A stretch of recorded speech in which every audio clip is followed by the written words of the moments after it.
It's a lovely morning, and today is a Thursday. Last week, this week earlier on, we had announced that the platform program will now be coming twice. That's twice in a week. Monday 9 to 11 and Thursday as usual the same time.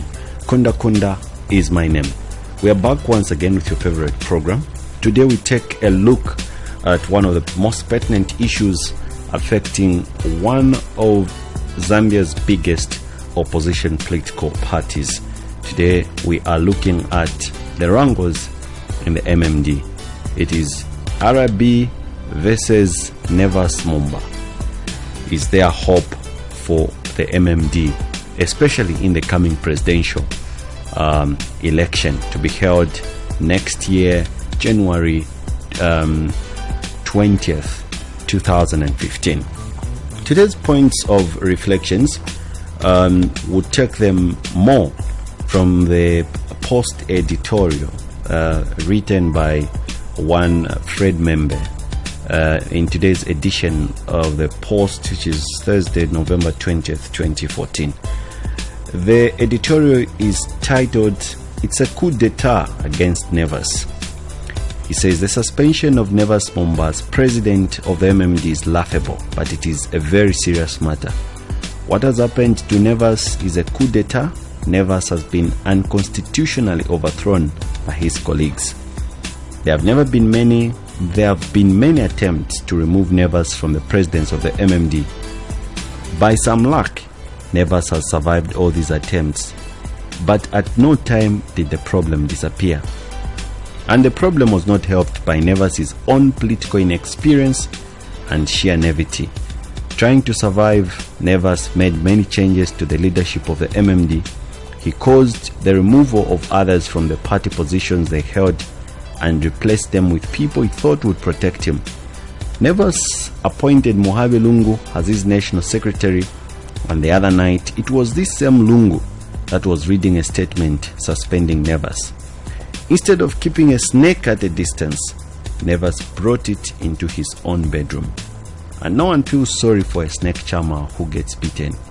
It is said that whatever leads a mouse into the fire must be hotter than the fire itself. A serpent that is hidden increases in size, and when it pounces, there is no escape. Nevers dug his own grave. For some time, Nevers has been dodging the issue of Rupiah Banda, wanting to come back as the party's candidate in the next presidential elections. What he didn't realize is that Rupiah and his supporters meant business and were ready to get him out at any cost. It's laughable for a president of a party to be suspended from his party for gross indiscipline. What gross indiscipline was Nevers involved in? Is refusing to hand over the party leadership to Rupiah gross indiscipline? But this is also what happens to power that one has not truly earned. Nevers became president of the MMD not as a result of his own efforts and merits, but because of the support that was given to him by Rupiah. Those who give sometimes reserve the right to get back what they had given. Our people say, lesala pera no kupoka, alagiva no kugeta no kugeterera. Rupiah is simply getting back what he had given to Nevers. The issue of gross indiscipline on the part of Nevers is nonsense. It is really just a question of trying to use disciplinary measures to get a political outcome they want. And these are the measures Nevers himself had used to rearrange the leadership of MMD.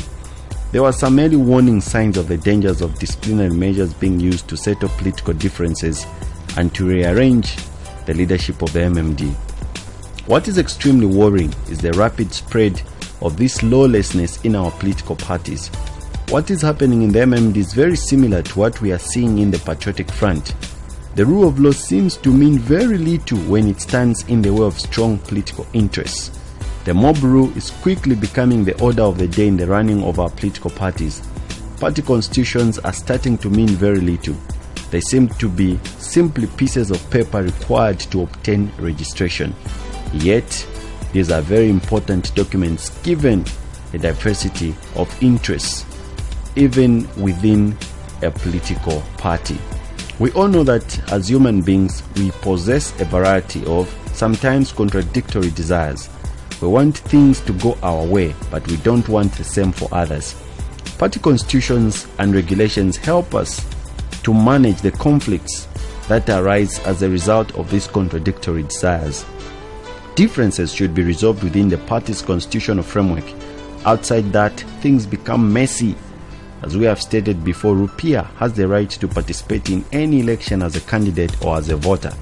The choice is his. But if you want to be the candidate for the MMD or any other political party, it should be done in accordance within the constitution of that party. There were attempts to get Nevers to accept Rupiah's desire to be the MMD candidate in the January 2015 presidential election. Nevers was willing to listen to Rupiah without ceding power to him outside the MMD constitutional system. But Rupiah is in a hurry. It seems for him it's a must that he should participate in these elections. And to that effect, Rupiah has been talking to other smaller political parties to give him their platform if he fails to secure the MMD candidature. He had plan B, while Nevers was sitting in Ndwi thinking they'll leave him alone. He didn't realize that Rupiah meant business and it was a mock power engagement. Whatever happens, Nevers is out and he has to wait to catch the next train to Chinsali. They have sorted him out. Even if he was to come back and take his place in this presidential election, the damage is already done. Moreover, Rupiah seems to have more people in the MMD, right or wrong, on his side. It seems it's a coup with a more popular support within the party. This has left Nevers isolated and broken. But there are lessons to learn from all this. They need to organize our political parties in a more democratic manner and with collective leadership. Those are the reflections of Fred Membe, who is post editor-in-chief in today's edition of the paper, and this is what he had to say about whatever is happening in the MMD. In the studios, I have with me Dr. Nevers Mumba's Director of Communications, Mr. Raphael Nakacinda. Dr. Mumba himself was supposed to have been here. Unfortunately, I hear he could not make it in good time from the Copper Belt, where he had gone to give moral support to our soccer team as they played Cape Verde. Mr. Nakacinda, good morning. Good morning, Kunda Kunda, and it's a pleasure and an honor for me to have been invited on this platform. Well, I guess it was quite long, but I'm sure you were following each words that were being uttered by Fred religiously. Okay, yeah, well, there are some statements that are not correct in that analysis.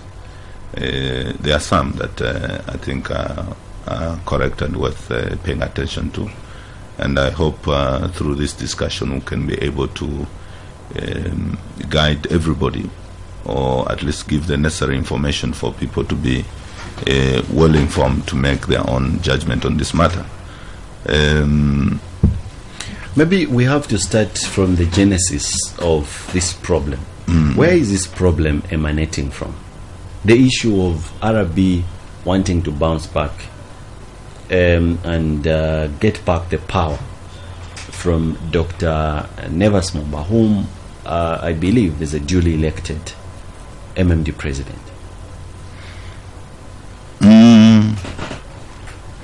Maybe before I deal with where it is emanating from, where it is coming from, the genesis of it,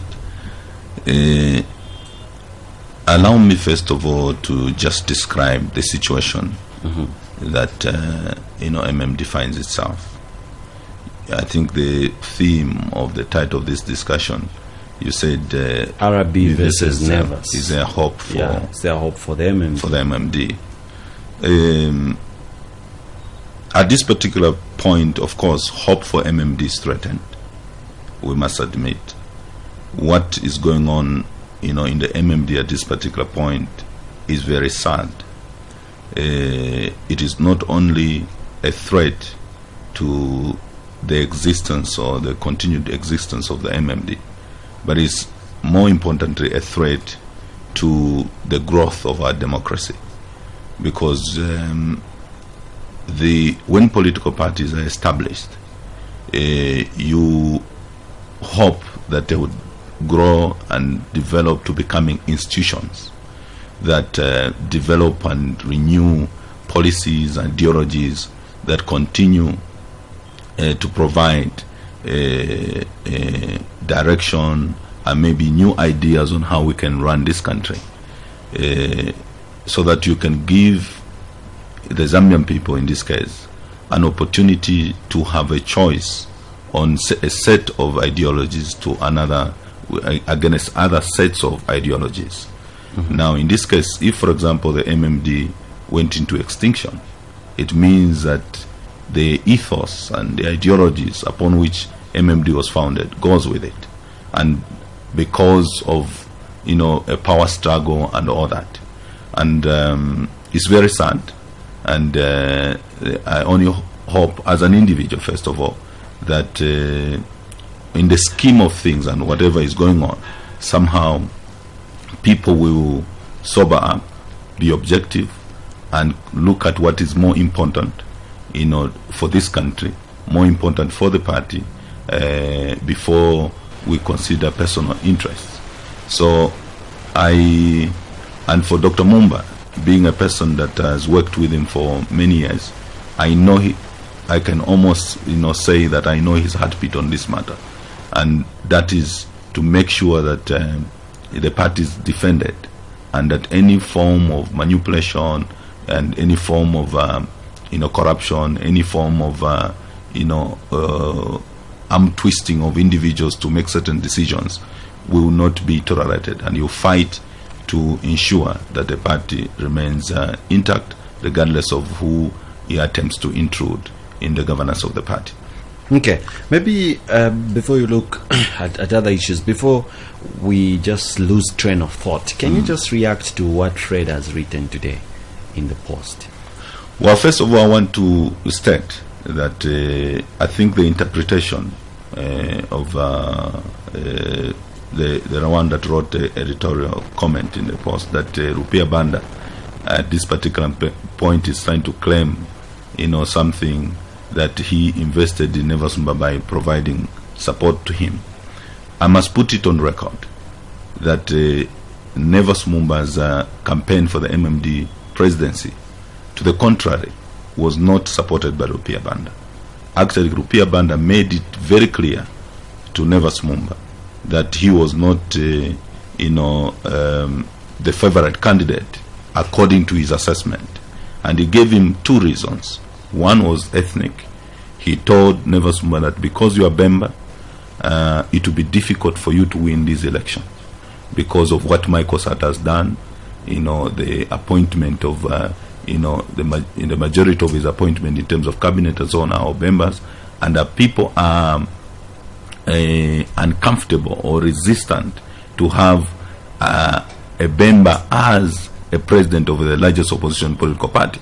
He even went further as to suggest to him that I would even propose that you take up a role within NEC.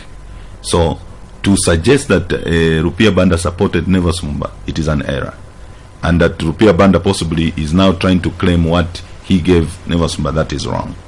In terms of the morality of this thing, you said there were two reasons he gave him, one ethnic, then the other one. The other one was the fact that he was out of this country, he was a high commissioner, therefore his colleagues who were there as ministers and so on, he had a greater grip on the party and he was not going to be able to marshal the necessary support. Nevers Mumba responded to him, because the principle that Nevers Mumba has always kept, even now when they are saying that he was seated in Dui and not attending to this issue, even when there were talks of Arabi wanting to come back and this thing, is because from the onset Nevers Mumba's view has been that there is a trend that we need to stop in this country, and that is a trend of having some kind of a conflict between those that succeed, successors of particular positions, particularly that of president, against those that were holding those positions. You've noticed that from the time that we changed government in 1991, Kunda had to go through a lot of things because of the insecurities, that surrounded those that were holding power at that particular point. He only began to be respected and possibly begin to be even called the father of this nation in recent years. Of course, he also made his own mistakes. Retired as a politician, and then got back into got out of retirement, went for the presidents of UNIP, and the story is all known by the Zambian people. But you notice that it didn't end with Kunda. When Levi Monasa took over, of course there could be other justifiable reasons for which certain decisions were made, but it looked like the trend continued. Frederick Chiluba had to go through all kinds of situations and so on. There could be justifiable reasons why Chiluba or any other person could have been queried, but it should have possibly been done differently because of the fact that these people held the highest office of the land, and they represented this country, or they were the face of this country at the time that they were president, and therefore there must be a way we handle each other, or handle ourselves as a country, to preserve our dignity internationally. It was the same thing. Rupiah Banda, after he lost office, what has been happening to him and what he's going through right now. So Dr. Mumba's position had been that we needed to find a way to create a bridge and not have a situation where the successor is fighting with his predecessor, or the predecessor fighting his successor. So when he came, the first thing he did after landing from Canada was to go and talk to Rupiah Banda and tell him that I've heard the cause. The young people, in the party and across the country have been, calling for me to attempt to run for the presidency. He asked him two questions: have you resigned? Are you, decided that you're going to leave this seat? And then number two, it was, if, for example, if he is decided to leave, the seat, then Dr. Mumba was going to make a decision as to challenge, because he didn't want just to start campaigning when in fact the one that he was purported to be holding the seat, did not want to leave the seat. Rupiah Banda said, I resigned already on the 26th of September, so the party is organizing a convention. You are free to run, but I can only advise you that being Bemba, you may not win. And the fact that when you were out for 3 years and so on, those are the reasons that he gave. Then Nevers Mumba told Rupiah Banda that I'm ready to take my chance and I'm ready to fight in response to the calls that the MMD members had made for him to run. And contrary to what the former president had indicated, Nevers Mumba won with a landslide. So I wanted just to correct that it is not true that he was supported, whether financially or otherwise, because we've noticed that there's been a trend or a belief, particularly from the post, that Rupiah Banda has been financing, Nevers Mumba and so on. That is not correct. Now, in terms of the issue of RB coming back and the situation that we are faced with as a party, it has three phases, Kunda. It's a three-phase situation. One, and this we have discussed internally and privately among ourselves. It has a moral phase, and I would love to possibly concentrate in discussing the moral aspect of this matter, because it looks like people have convinced themselves that the thresholds of morality in politics they are law and they must remain law. But I think it is not right, because when it comes to dealing with people's lives, 14 million to 15 million Zambians, the issues of morality are crucial, because you are dealing with their people's lives and their future. So there is a moral aspect to this whole scenario. There is a legal aspect to this whole scenario. The legal aspect is also very important, because right now we are facing a constitutional crisis. For 50 years we have not been able to give ourselves, a constitution that we consider,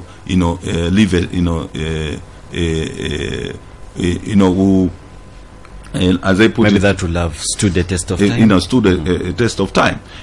Now, if institutions or political parties that are vying to be given a chance to get into government and govern are not seen to, like it has been said, in the editorial, are not seen to be adhering to their own constitution, then they pose a danger, to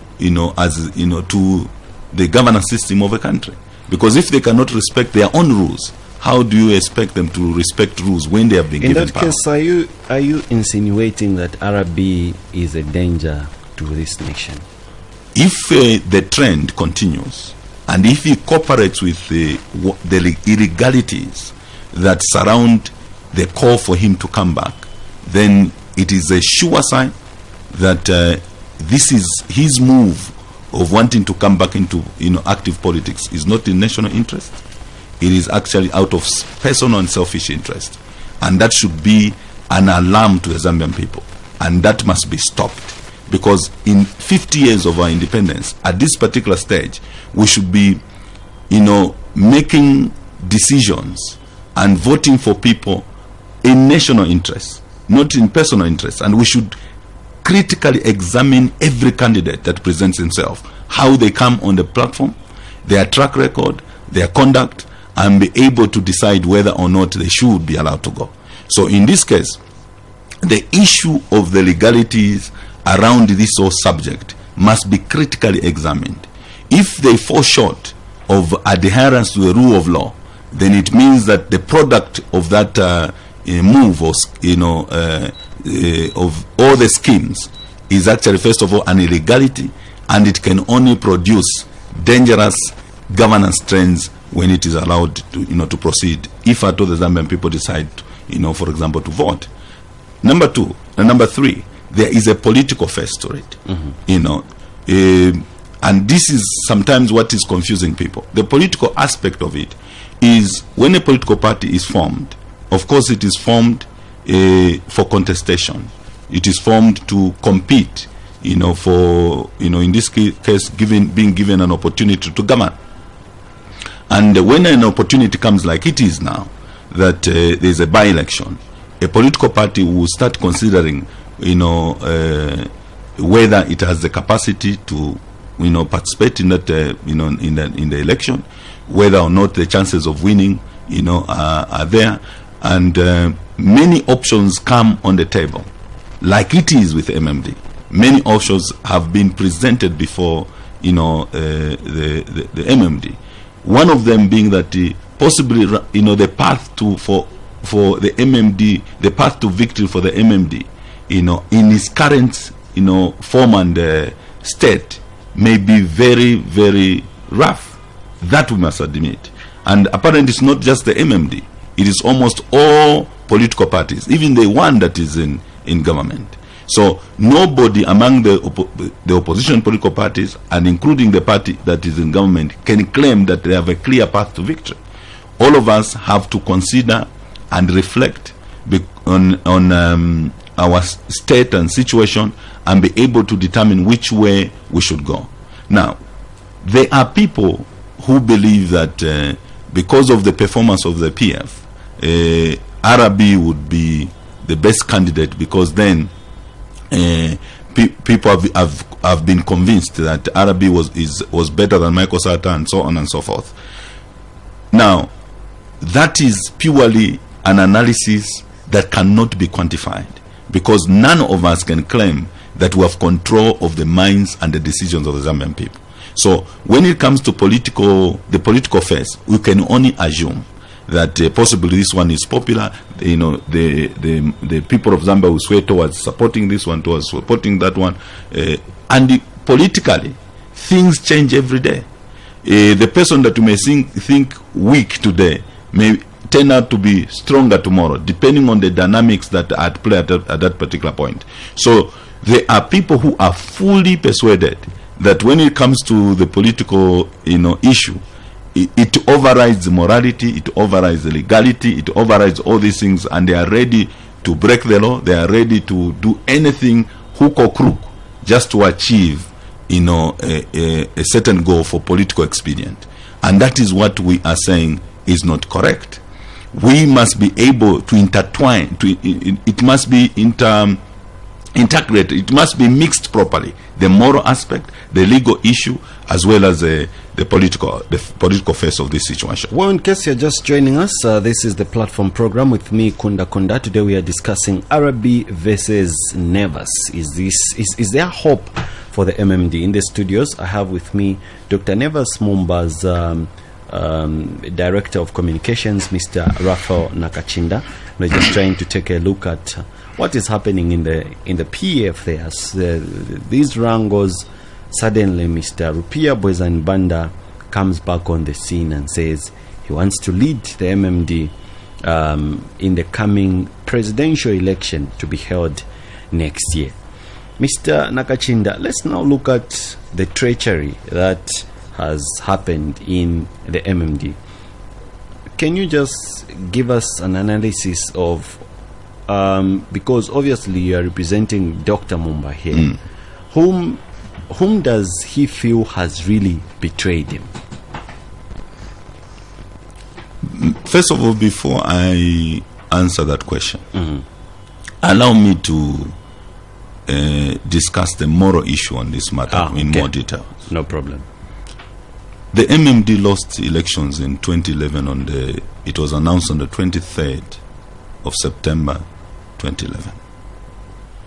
And the same day, Rupiah Banda conceded defeat.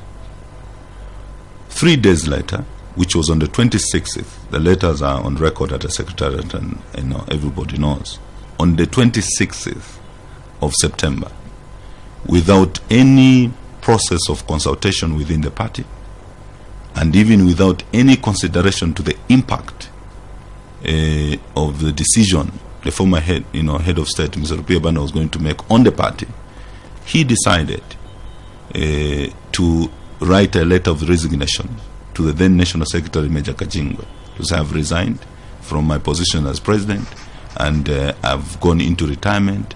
And with this letter, I copy to Secretary to the Cabinet, and they are equally informed. I can almost interpret that the quick move of the former head of state to resign at that particular point and inform Cabinet was purely on personal interest, because of selfish interest, because it had to do with his benefit and all that.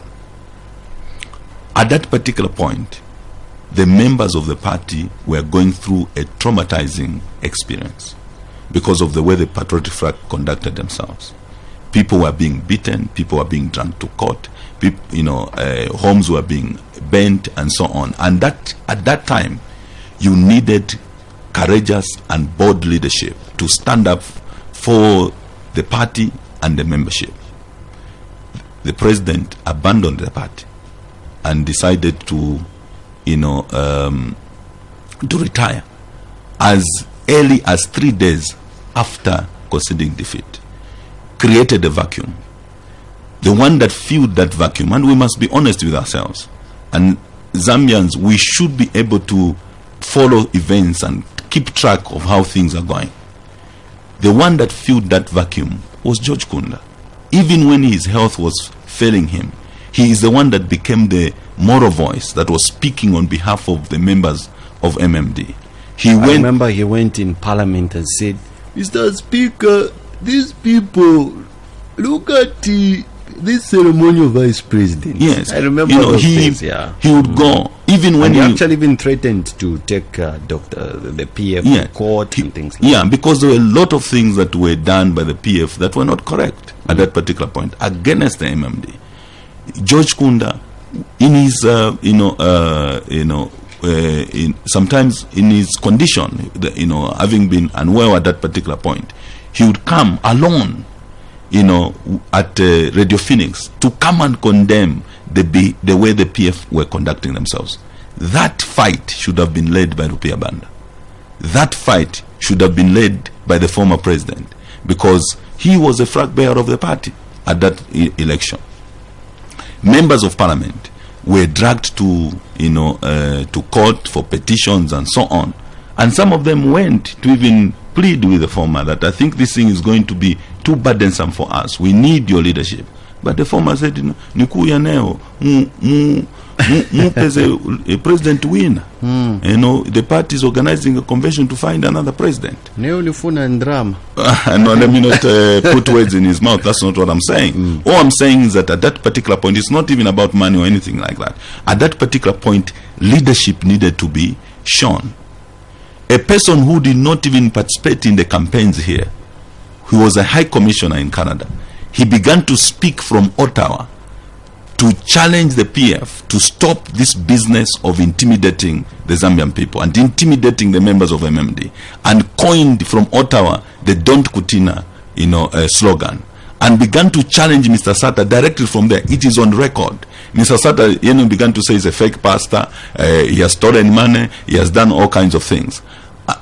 They began to exchange words when it should have been Rupiah Banda, who was just a stone throw from State House, exchanging words with Michael Sata.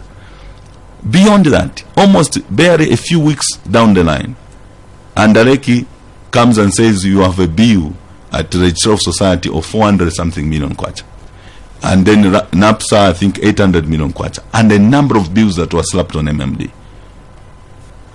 Mr. Rupiah Banda, I'm talking from the moral point of view, could have left first of all the house in order, dealt with all these things, so that the new president that comes and starts on a fresh slate. That never happened. There are people right now who are even trying to peddle a lie, trying to cheat and suspecting members of the MMD that Mr. Rupiah Banda is the one that paid the registration fee. It is not true. It is Nevers Mumba who fought to raise that money. Apparently, even the members of parliament were in difficult, times. They could not even raise. Of course, some of them raised a small percentage towards it, but the major chunk was raised by Nevers Mumba, because most of the members of parliament were going to court, paying bills to lawyers, and so on and so forth. Now, Nevers Mumba fights for the party, and he makes sure, with all that has been described by Fred Membe in the editorial, attempts to get him off the presidency and so on, and destabilize the party. As the elder of the party, you would have expected that even when he went into retirement, the fact that MMD is the one that made him vice president, MMD is the one that made him president, he would have had great interest to the welfare of the MMD. If there are turbulent waters that the president at that particular time, who is his successor, is going through, you would expect a moral voice to come from an elder. Not even once did Rupiah Banda ever say what you are doing to the president is not correct, what you are doing to the party is not correct. I mean, to give counsel and advice to those that were raising issues that were not making sense. Never. You begin to think, what was the motivation? The silence, how come? Now, at this particular time, when there is a by-election, and then you say, no, I want to stand. I'm not Bemba, but I've heard that there is a saying in Bemba, ulioshire mkwela. Talingro kuchachani. Talingro ukocha. You have not gone to fish, you have not gone to struggle to do this thing. You cannot be the first one to pick the fish and say, I'm going to roast. So from the moral point of view, before you talk about the illegalities, it is wrong. And everybody knows. I've discussed this with Muhavi Lungu, we've discussed it and with the other NEC members, Mburakulima, we've discussed it, that this aspect is wrong. Everybody knows that it is wrong. The only thing is that, why are people failing to stand up just on the moral point of view and say, this is wrong? Rupiah Banda could have conducted himself differently. On the matter of MMD, he could have conducted himself differently. Nevers Mumba now is looking like he was just seated in Dwi and so on, because he chose to respect Rupiah Banda. Regardless of the provocation that may have come from there, regardless of the insinuations that were clear that there was some operation to try and get to his position, he chose that the only way to resolve this matter was to talk to him.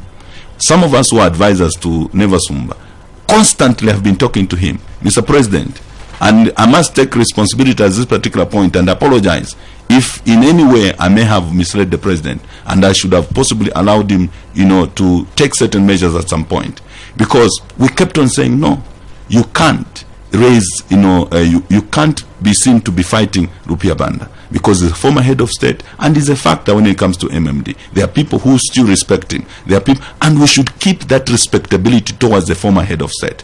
So whenever there was a situation that arose that would have required that Nevers Mumba speaks out and put things there, we'll say, no, don't do it. Let's go and talk to him.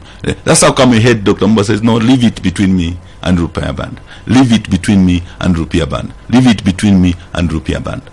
Until the recent events that made us, realize that this is purely a scheme. It is a scheme that reason will not prevail. It is a scheme that objectivity will not prevail. It is a scheme that even when you sit to agree as gentlemen on what will be politically expedient for the party, everybody will whatever you agree, people will turn against it. Because, for example, there was a NEC meeting that was held on the 16th, I think, on Sunday, of this month. There were many issues that were discussed. Of course, because there's a by-election, members of parliament were asked, first of all, to come and make an input. Members of parliament gave mixed feelings. One, some of them said, no, people were hearing people coming, saying that maybe we should consider bringing Arabi back to stand as a candidate. Others were saying, no, I think as MMD, we should consider going into an alliance, and so on and so forth. And after they made that submission, apparently, they also, led by a particular ethnic group, came advancing that we should go and force for a vote to get Rupiah Banda as candidate. When they began to say, what ethnic group was that? Of course, led by the Eastern, the Eastern Bloc. The Eastern Bloc. That Rupiah Banda should be voted in and all that, without any consideration to the provision of the Constitution. They were quoting, I remember Levi Ngoma, standing up to say, as it was in 2001, Mr. President, when Levi Mwanawasa, when Chiluba, who was party president, convened the NEC meeting and they chose, Levi Mwanawasa as candidate, without even understanding the constitutional provisions that were used. If you remember, in 2001, there was an attempt by Chiluba to go for a third term. And they actually went and changed the constitution to provide for a third term at a convention, and elected Chiluba as MMD, as president of the party. But the attempt to change the Republican constitution failed, and that's how come it rendered Frederick Chiluba ineligible to stand for Republican presidents. So, in other words, it created a situation where if the fact that Dr. Chiluba did not qualify to stand, it needed he was not a candidate as provided by the Constitution. And in between conventions, it's the NEC that makes decisions, and that's how come the NEC met as to to choose a candidate. That was the circumstance that prevailed at that particular time. The next time that a situation similar to that happened is when Mwanawasa died. When Mwanawasa died, it meant that the presidence of the party was vacant, and therefore they needed to choose a candidate, not a president, to choose a candidate, because the only body that has the powers to elect a president is the convention, not a NEC.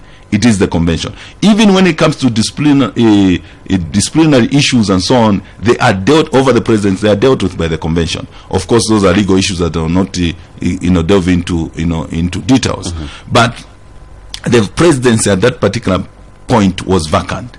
But today, Nevers Mumba is firmly in the seat, democratically elected president of the party, and the party constitution says that he is the leader of the party. Now, some people want to argue that the people who were writing the constitution did not want to have a party president who's like a messiah and that cannot be controlled and this thing, and therefore they had created a situation where after he's elected he is endorsed as a party candidate. But when you look at precedence, there is no time when the MMD went to a convention, elected the president, then again opened up a contest for people to apply whether they should be candidates or not. It was just, you know, a motion to say, all of us, now that we have elected our president, I move a motion that our president is going to run as a candidate, and all of us will support him. It was a rallying call for all members, those aggrieved, those that are disappointed, because in democracy, people have preferred the candidates and so on and so forth. But when a decision is made by the majority, everybody must be rallied together and support that particular leader. It was a rallying call, but people want to interpret it that it is a contest for candidature. There is no such provision within the constitution. So when the NEC meeting was holding and the members of parliament were advancing those issues, insinuating that there could be an opportunity to vote, the legal counsel, chairman for legal for our party, Honorable Bradford Machida, stood up to guide that there is no provision within our constitution that allows that you can choose a candidate. Therefore, what you are proposing is unattainable in according to our constitution. The only possible thing that you can do is to give a mandate to the president based on the political consideration that possibly our path to victory may be difficult, to consider options. People are talking about an alliance. People are talking about maybe talking to the former president to find a role in which he can play in this election.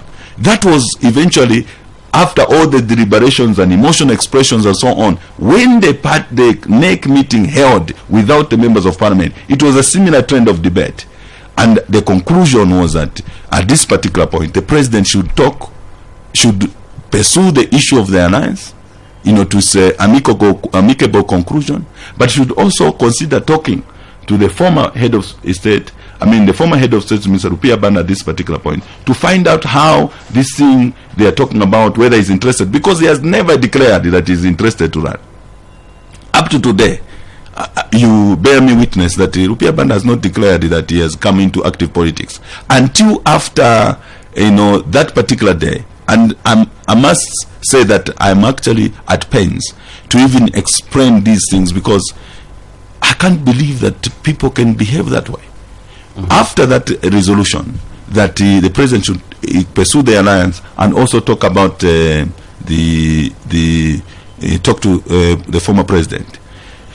And when they were about to rise, somebody raised his hand and said, I think I propose that maybe we should select 2 or 3 other people to accompany the president when he's talking to the former on these matters. And it was agreed. When we left, in the night, to after that NEC meeting and so on, we took it that, of course, the process of dealing with these matters that have been, suggested or resolved over NEC will start the following morning. And the normal thing is, first of all, the people that have been tasked to talk to the president, the former president, and so on, will first consult with the president. How do we approach this thing? What are the parameters, and so on and so forth. Without us knowing, without Dr. Mumba knowing, cadres were mobilized and taken to the secretariat, chanting and wearing Rupiah Banda's regalia. And then Rupiah Banda was invited. Which people were selected to go and talk to Arabi? I think there was Honorable Faustina Sinyangwe, the National Secretary, and another person, I think. I'm not very sure, but I think because I had been moving up and down from some of the the assignment that Dr. Mumba was giving, but at the time they were rising, I think Honorable Sinyangwe was mentioned, and Muhabi Lungu was mentioned, that they are going to do that. Unfortunately, the following morning, the cadres were burst at the secretariat wearing Rupiah Banda's regalia, and then Rupiah Banda was invited to come to the secretariat to say that you come so that you can discuss with the president. So Dr. Mumba is having other meetings. Of course, he asked the National Secretary, can you come at 9:30 or something, so that we can brief each other on what happened yesterday and map a way forward on how we're going to proceed on both the alliance and also the Rupiah Banda issue. The 9:30 and 10 hours that he was expecting the National Secretary to come along to brief him and talk about it, they came with the Honorable Sinyangwe to give to tell the president that no, Rupiah Banda is already at the secretariat ready for you to talk. And we had already received information that Rupiah Banda is about to address the cadres and so on. Dr. Mumba says, but what is this nonsense? You know, we have not even briefed each other. So you people want to twist me into a discussion with Rupiah Banda. To do what? Because when we go into that discussion, I'm not going there to give a concrete position. Because there are two options that all of them must be explored. And we weigh and balance this thing. So why are we in a hurry to do this thing and in a manner that you're doing it? You have arranged cadres to come to the secretariat to try and show that me, I'm not popular and so on. Don't do this thing, you're going to break the party. And eventually, of course, they were asked, go back to the secretariat, go and normalize the situation. And I think you are disgracing the former. Why should we even discuss with the former at the secretariat at this particular point? Why didn't we even find a neutral place, private place that we can discuss this matter, so that after all those discussions we can report back to the party on what we'll have decided to do? So no, okay, we'll go. They went there. The next thing they were phoning, no, I think Mr. President, you should come here because it looks whatever. It was not making sense. In essence, it was not making sense. And I want to be as honest and as blunt in terms of the interpretation of what was going on. Eventually, Dr. Mumba said, I do not want, because it looks like these people want to paint a picture, even to the members they have organized, that Dr. Mumba is the one who's being difficult. He phoned and said, you people, if you are so much in a hurry to discuss this matter, let me hear you out. But I will not accept to be made to meet and be under such an environment. Can we find another place, maybe a lawyer's place or something? We can discuss from there. And that's how they went and discussed. I will not go into the details of their discussion. But proposals were made and discussions were made. When Dr. Mumba left, even the media, if you remember, they tried to interview him. He said, we'll make the announcements after considering whatever we've discussed by tomorrow. For now, it is inconclusive. We have to do consultations. He left. We are just arriving at home. People had already phoned from the venue of the meeting. This man has not given a concrete position. So NEC members were being mobilized now. There was a resolution that was written, and NEC members were to sign, append their signatures there. That is wrong. If a NEC decision has to be made, NEC has to be properly, convened and discussed transparently, and then a resolution made. Now people began to go with a document at night, asking NEC members to sign, and the explanation that was going around. Well, some of them were members of parliament, and I think also some secretarial staff or something that was going. So the NEC members began to phone. Oh, we have appended a signature of some resolution, Mr. President. What is it about? I said, but you are a NEC member. Some of you are even members of parliament. You mean you couldn't read and wait before you append your signature on that thing? So it showed that some people were actually hoodwinked into doing certain things. So the president says, then it means that genuinely I can see through this thing. These people don't mean well. They want to press me into making a decision over this matter, and I refuse to be manipulated. I refuse to be arm twisted. If this thing is being done in good faith, then it must be done transparently, it must be done honestly, and that is what is going to help us move the party forward. And he decided, I think I'm not going to accept this. If this is the way Rupiah Banda is going to play games, I'm not going to accept any situation of this nature. I have not even given him an answer on what my decision is and that of my colleagues that I have to consult on this matter. That's how come the press briefing. The press briefing as a result of the manipulative maneuvers around this whole subject. And the president said, as far as the constitution is concerned, there is no provision for selecting of a candidate. Therefore, there is no vacancy in the MMD.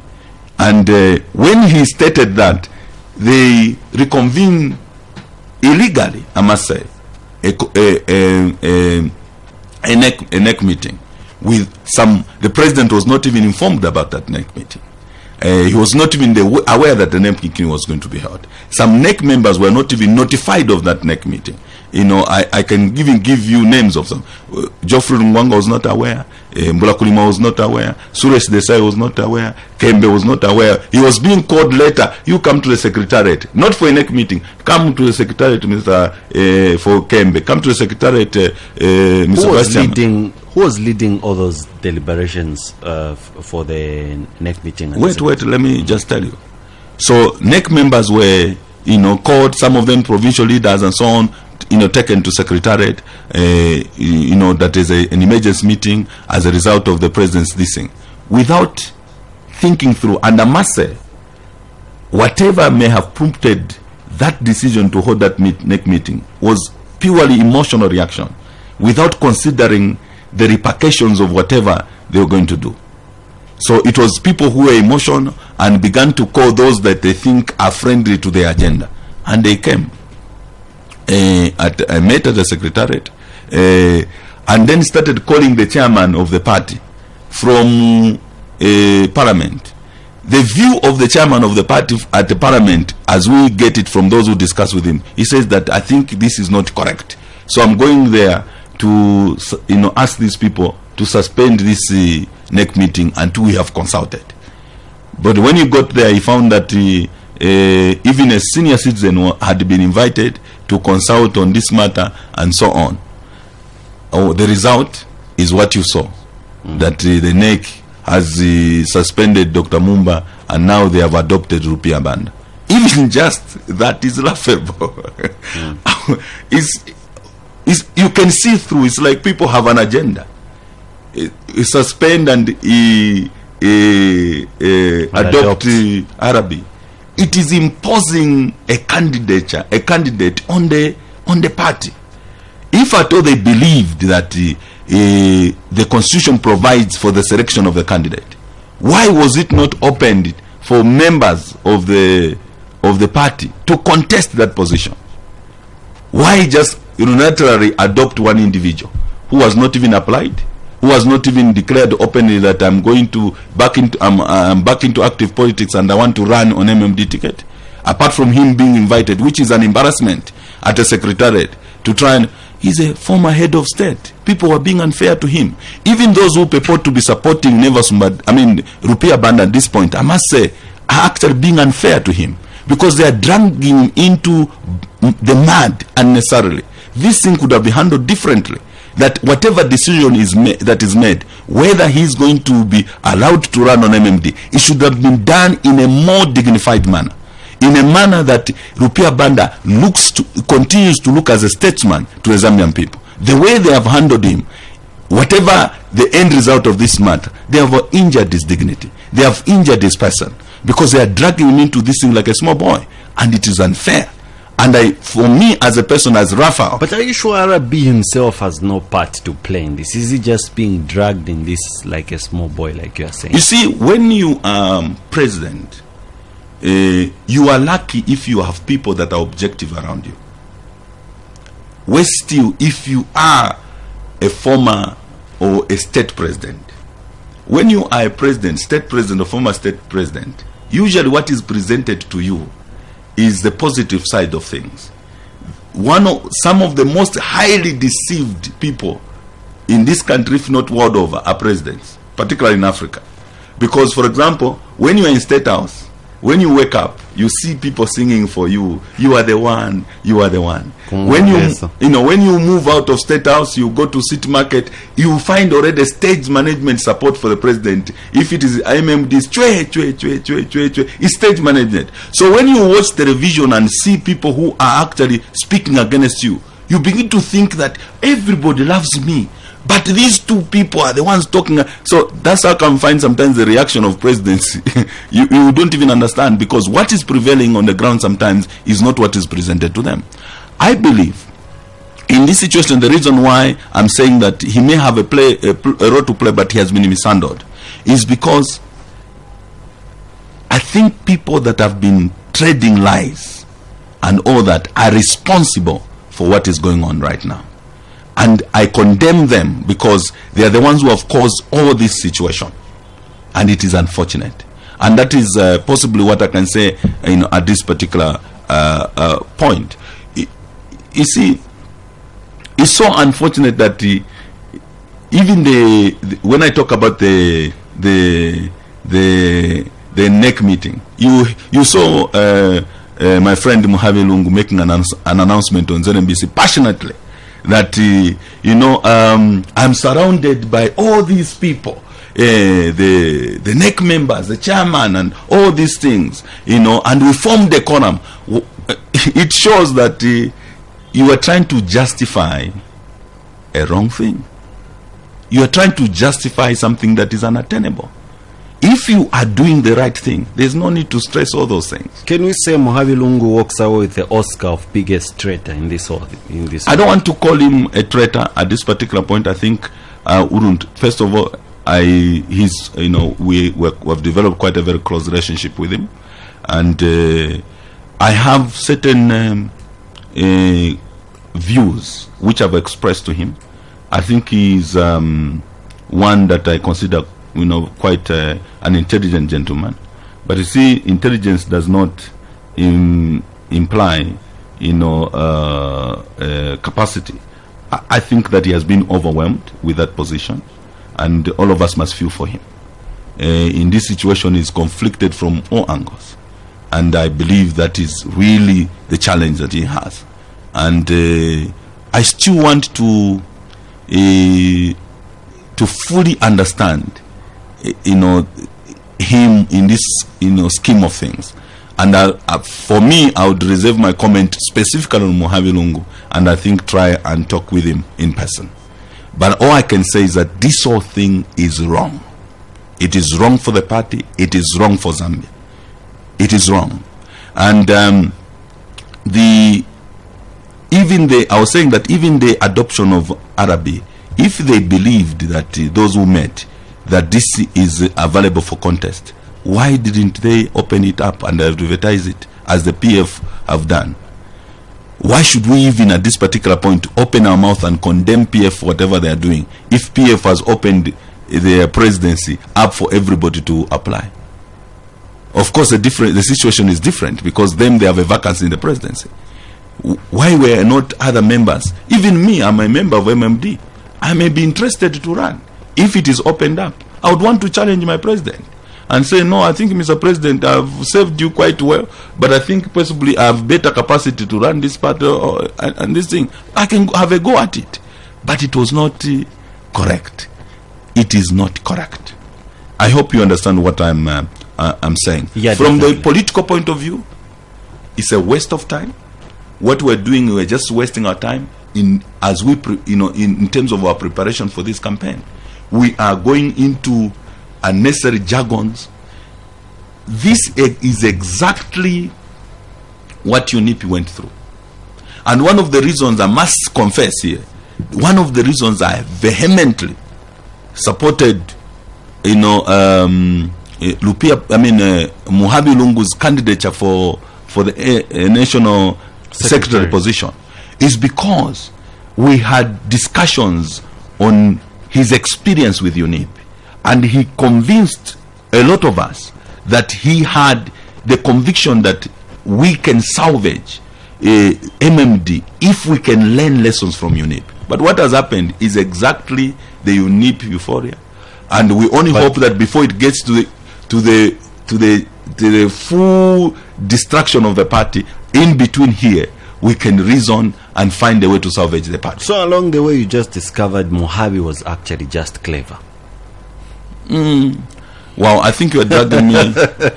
Okay, you are dragging me into a discussion I'm not willing to. Yeah, well, in case you're just joining us, this is the platform program with me, Kunda Kunda. In the studios, I have with me Mr. Raphael Nakacinda, who is Dr. Nevers Mumba's Director of Communications. To come through, you can dial us on 222-640. The topic of discussion is Arabi versus Nevers. Is there hope for the MMD? There are so many wrangles in the country. The PF has about 4 relatives competing against each other in the coming presidential nominations. Obviously, they have to go for a general conference. The only thing I wonder is what happens when mom stands on one podium and the son is on the other? What kind of exchanges are they going to lash at each other, or will they completely ignore the other? Because definitely in politics sometimes it becomes rough, and when it becomes rough, you have to roll up the sleeves and roll out the punches. Well, obviously you have your own problems. You cannot be overwhelmed by what is happening elsewhere. But I want to ask you a question. Why do you think RB is so much in a hurry to return to active politics and participate in the coming election next year? Well, it's difficult to comprehend. Honestly speaking, at this particular juncture, I'm at a loss, because at first I was made to believe that this is really a dream or something, a matter of national interest. We need a unifier and so on. But when I read through the steps, I begin to believe that this is really out of selfish interest. Now, there are people, some of which I know, that were tasked to start maligning Dr. Mumba, slander and all that. And the angle they were taking, which apparently is very telling, was that Nevers Mumba has received money from Matani and Fred Membe to work against Rupiah Banda and so on. A fabricated story, which to me is telling in the sense that possibly this coming of Rupiah Banda is about settling scores. It's not necessarily about all this cheap talk about unifying the nation and this thing, because if that is the agenda, first of all, the yardstick for judgment is unifying the party. That should have been the effort that the former president should have been applying himself to, and possibly his lieutenants. In this situation, I do not think that efforts have been applied enough from the former head of state's office or himself to bring about unity. He could have restrained himself on these matters. Even me, as Raphael, I'm not the former head of state, I'm just an ordinary Zambian. If I was invited that you come to the secretariat to meet the president, and I have access to the president, I would make a call and say, Mr. President, I'm told that we're meeting at the secretariat. It's just a courtesy. You understand? It's just a courtesy. And talk with your colleague. But to go to that extent, you begin to read through things. So all I'm saying is that I don't know. It is him to answer the question. The appetite with which he's coming with this thing is scary, honestly speaking. For him to be at the secretariat from 10 to 13 hours waiting, even when he has been advised, Dr. Mumba called him, Mr. President, I don't think it would be a wise thing for us to meet there. We can meet to another place, but he's still seated. Hey, you begin to wonder, what is this? Is this national interest? Well, I'm sure the burning question that people are asking out there is now what happens? Is the MMD having Dr. Mumba participate in the coming election? Or this is the end, or it's RB standing? What is the way forward? After all that I've said, all I can say is that first of all, Dr. Mumba is determined to bring normalcy to the party. He will not allow those undermining him.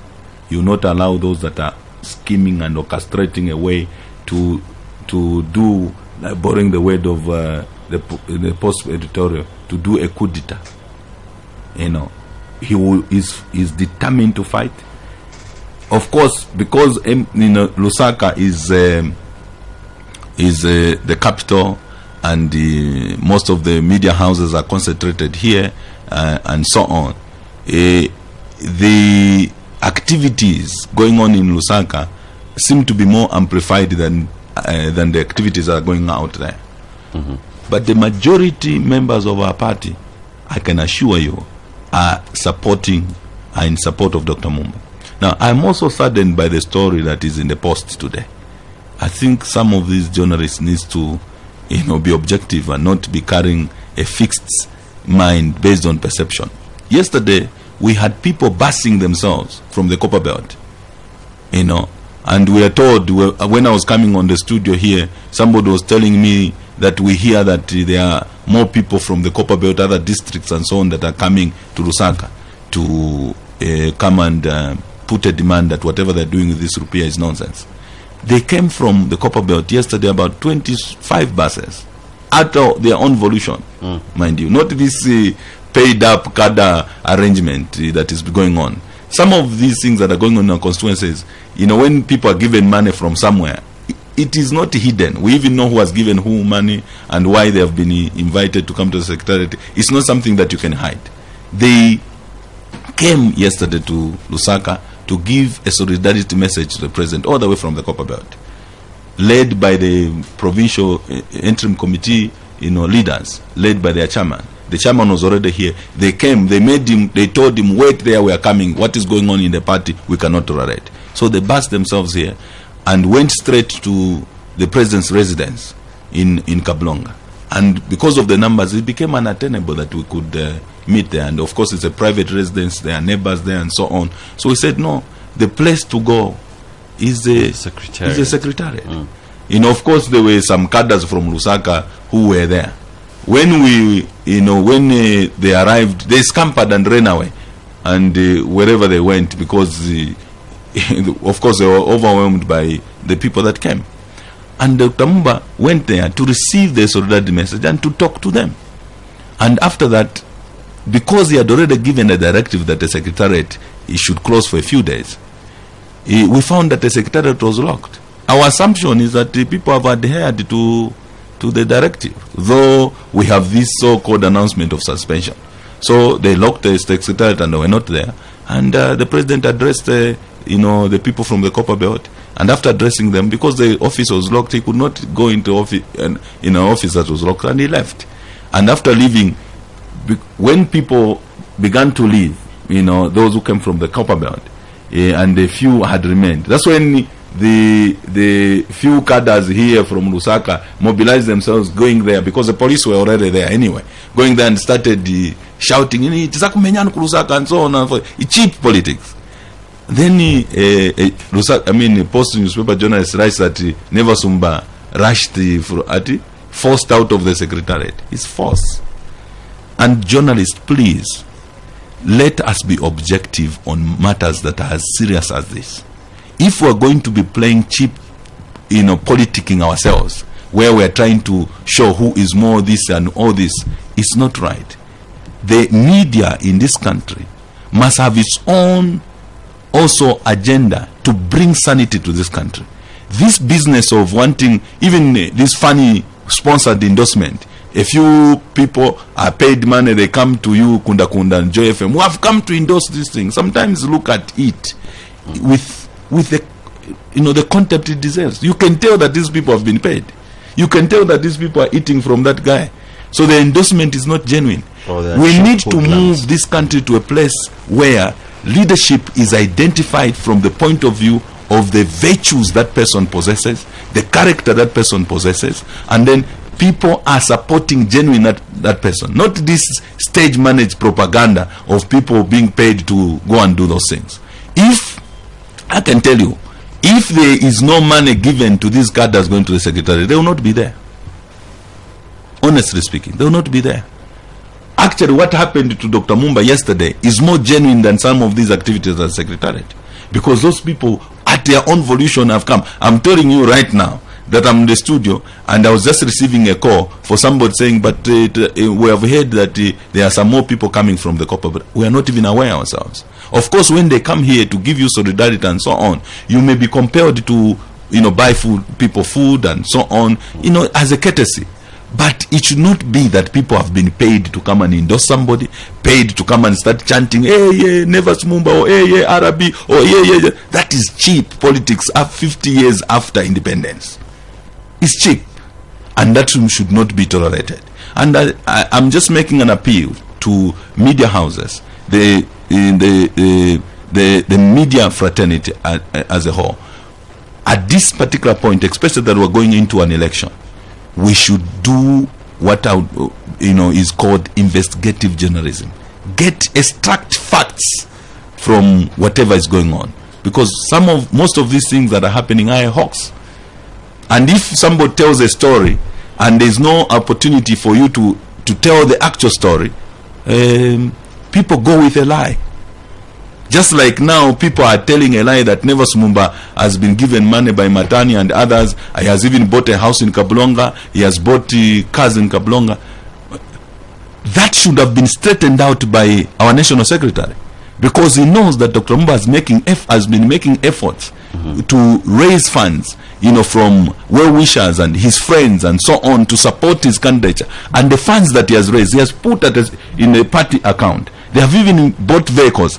People are saying that he has gotten money from Matana and he has bought vehicles, when National Secretary knows the fact that the President has been going around under difficult circumstances to raise funds, and he has taken the money at the Secretariat, and that money was being raised in preparation for the revitalizing of our structures, restructuring the party and so on. And in the process of that, we had a by-election. The National Secretary should have made it very straight, because you can't say that the National Secretary is not aware that there are these rumors. He should have been, as chief executive of the party, to protect the party and the presidency. You understand what I'm saying? To protect the party and the presidency.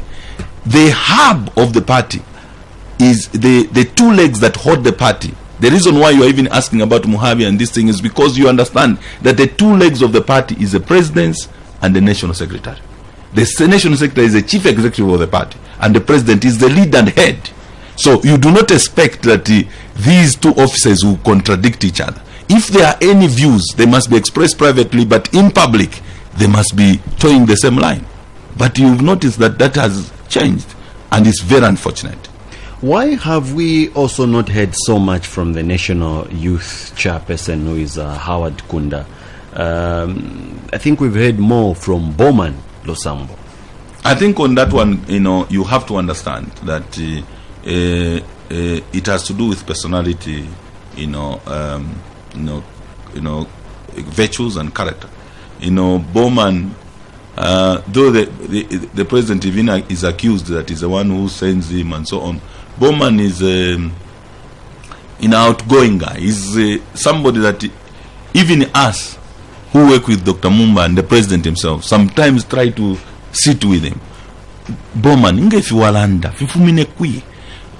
call him, he says no, because he has been leader of the so-called diehard for MMD from the Monausa days, Rupiah Banda days, and so on. And the Rupiah Banda actually acknowledged it and was financing their activities. That is true, in terms of the situation. But the only unfortunate part that, unlike those who are in the actual party structure that can face disciplinary action and be removed from positions and so on, him is like the Green Party of, is it the Labour Party of UK or something, who are extreme. To control them is quite challenging. But you must, but with Howard Kunda, he's in the structures. So while he is leading a wing of the party, he's also subject mainly to the directives and the position of of the leadership of the party. So there are personal characteristics. Rosambo is outgoing and he seems to be a freelancer because of his whatever youth wing that he's running. Howard Kunda, is a conservative person. He really chooses when to move, when to speak, and so on. You have hosted him on this platform several times, and he has spoken objectively on these matters. But I can tell you that he's equally as disappointed and at pains at what is happening to the party, just like all of us. Okay. Well, today we are discussing RB versus Nevers. Is there hope for the MMD? In the studios, I have with me Mr. Raphael Nakacinda, who is his Director of Communications. To come through, you can get us on 222-640. Hello, good morning. Yeah, Banji. Tichabebuino Kamayoyo. Kayaim. Kayamika ife pangono chabe. Nikalikulira koma kulira sikuchoka misozi kweka yai. Kaya bali mu studio muri Bwanji. Satiri bwino kayiwa muri Bwanji. Ine niri bwino. Pangono. namyuza kuti nikalikulira omakulira sikuchoka chabe misozi. Sininga mvere mushe kuti amene niliri pano mukazi wanga na bana banga tempero yabo ni yakuti ni mwalire batenge chuma olobankale pa mpando wanga. Nikabwera ku topic amene mwatipasa Rupiah Banda versus Nevers Mumba.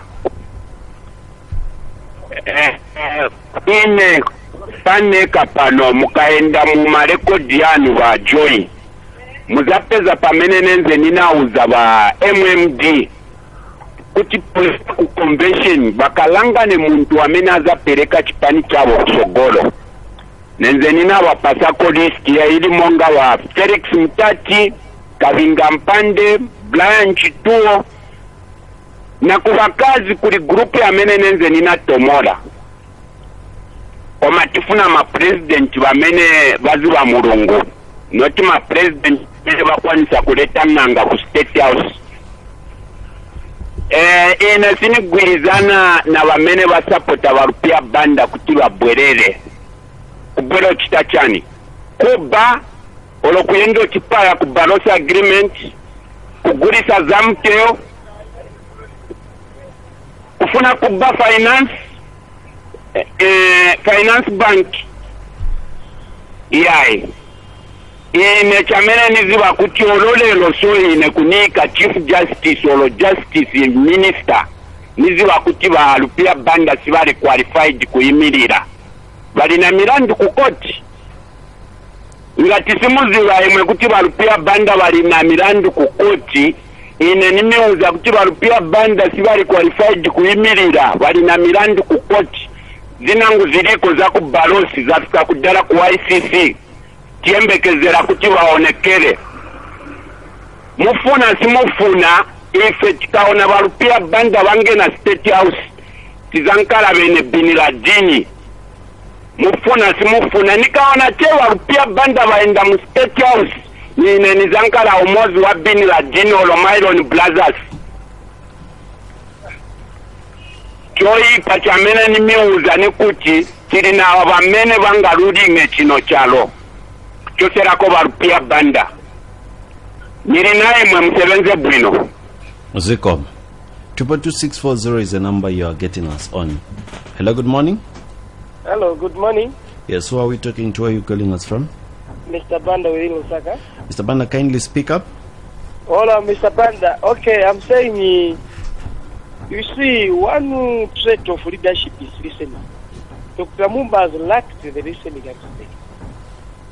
You know, when he came into office, there have been a lot of issues. It started with Mechaka Chingwe, Honorable Namgala, Honorable Kaingu, Honorable Chituo, Honorable Laki Mulusa, Doras Lia, and today the person who defended him all this was Muhavinungu. And that gentleman now is trying to disguise Muhavinungu. You know, leadership is not you being at the helm of power. It's also listening aspect.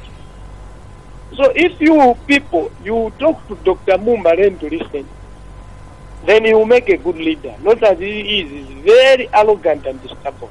Thank you. Thanks so much for coming through. Maybe quick reactions to the two callers. Well, I think the other one now, I'll not comment. Maybe let me comment to Mr. Banda.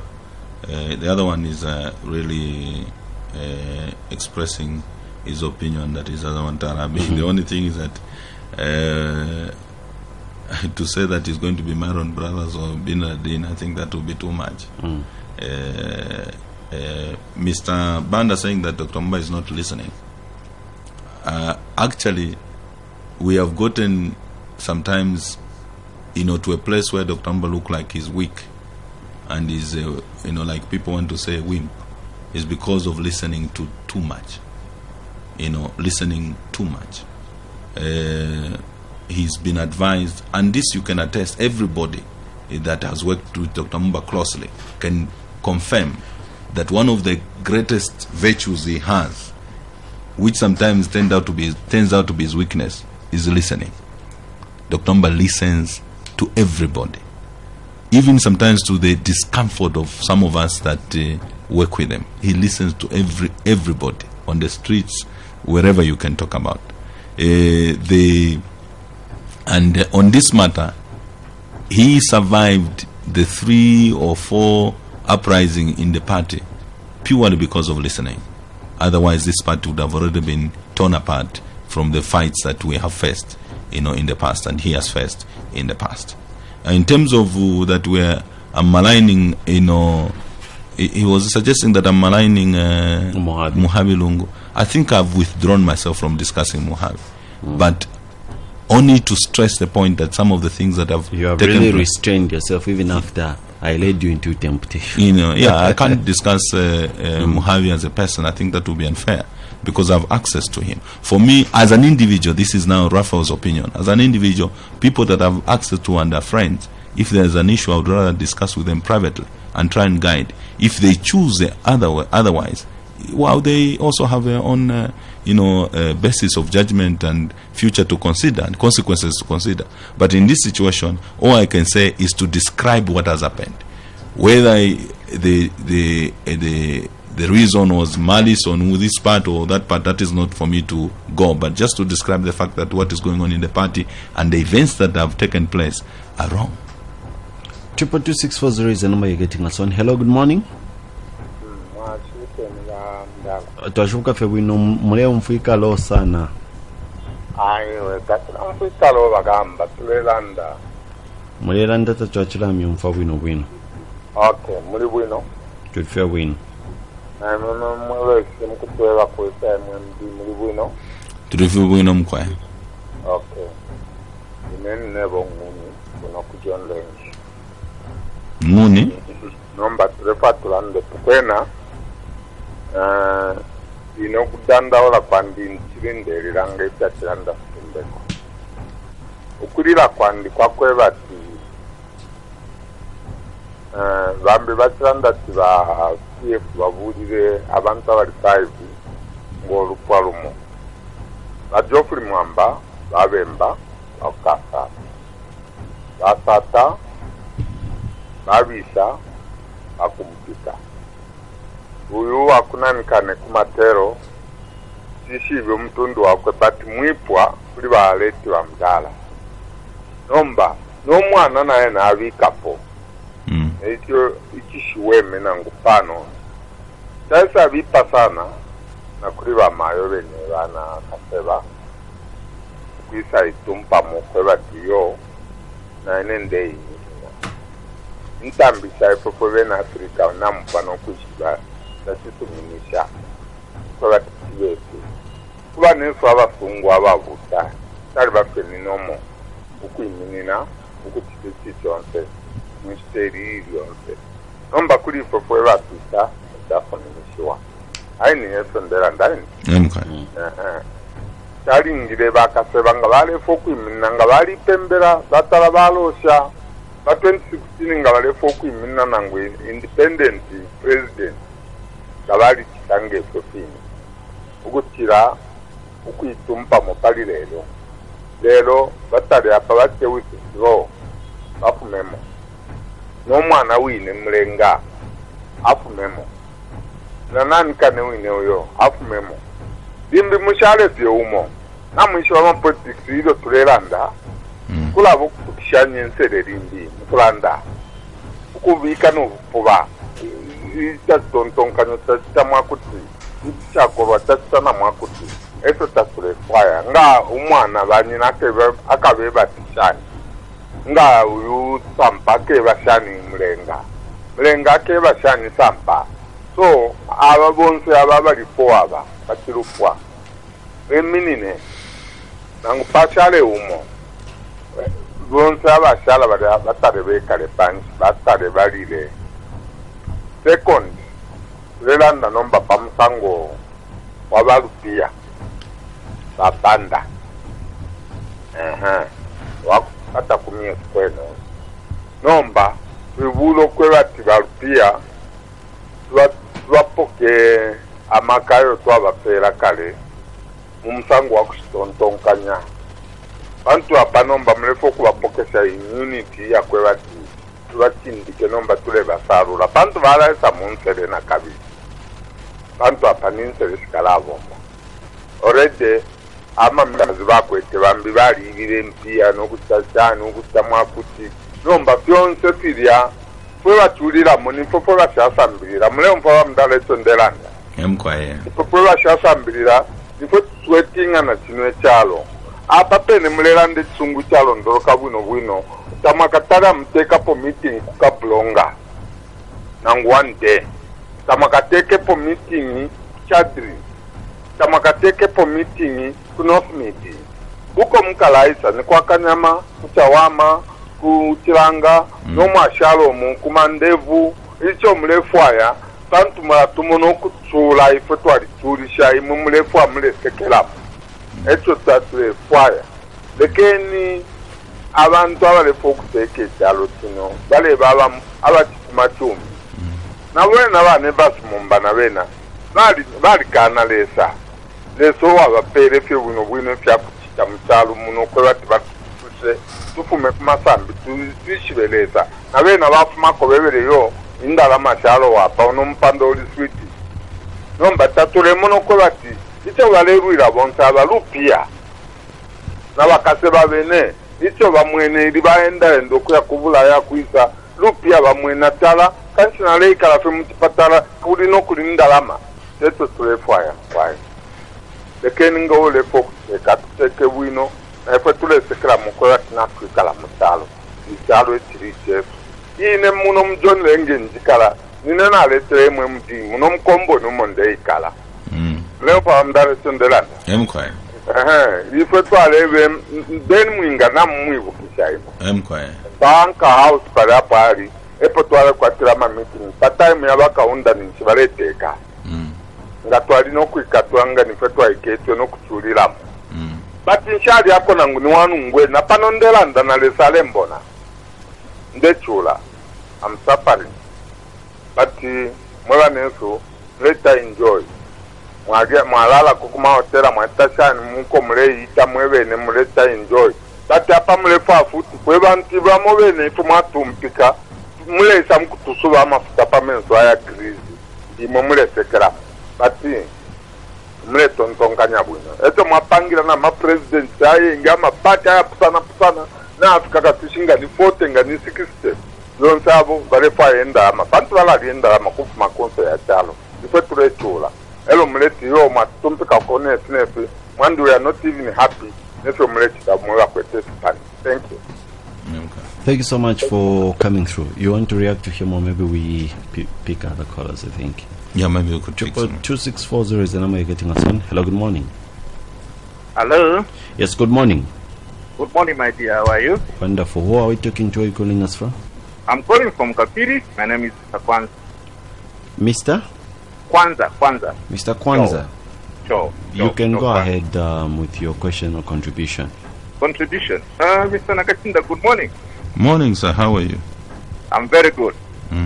Very good. Mr. Nakacinda. Yes, sir. I know you as a learned person. Yes. And I know you as a person who says the truth. And I know you as a straightforward person. Yes. Having said that, Mr. Nakacinda, I respect your opinion and what you have said. Yes. But what I was expecting from you is to tell the people why Nevers has been suspended. One. What I was expecting from you is not to go there and tell people just because they don't know what is happening in MMD, to tell them the truth. Here where I am, I'll tell you something. People have failed to support Nevers. Not because that they hate him. It's because he has failed even to meet people. He has failed even to attract the people. All we have seen is people leaving MMD. Now, why is it that a lot of MPs have supported the going out of Nevers. And the people should not say Rupiah Banda has forced Nevers out. What I was expecting you, Mr. Nakacinda, is to solve this problem quietly. Because now you are putting petrol on petrol.